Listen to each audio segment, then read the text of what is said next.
वालों पर रहम नहीं करोगे। मैंने अभी खबर पढ़ी, हमारे सहाफ़ी दोस्त भी आए हुए हैं अभी अभी चंद मिनट पहले, कि एक सहाफ़ी ने खुदकुशी कर ली है।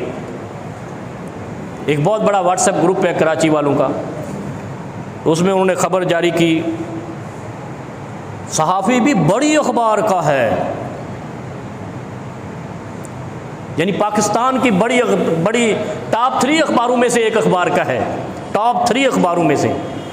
अच्छा, ये मौजू में कितने दर्द में है हम।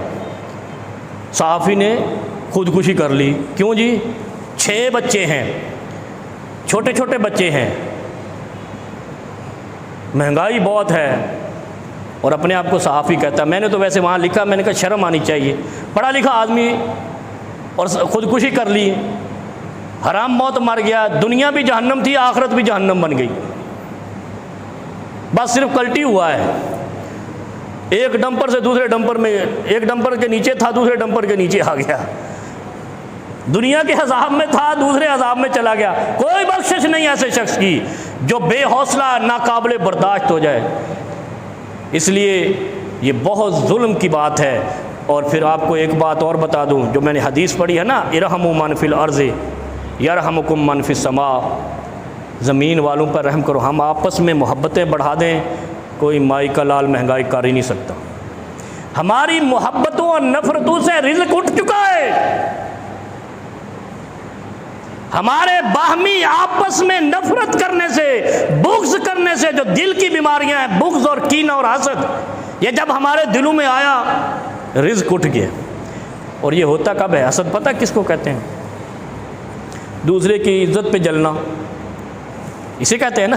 दूसरे की माल पे जलना, दूसरे की शोहरत पे जलना, दूसरे की अज़मत पे जलना, दूसरे के ख़ानदान पे जलना।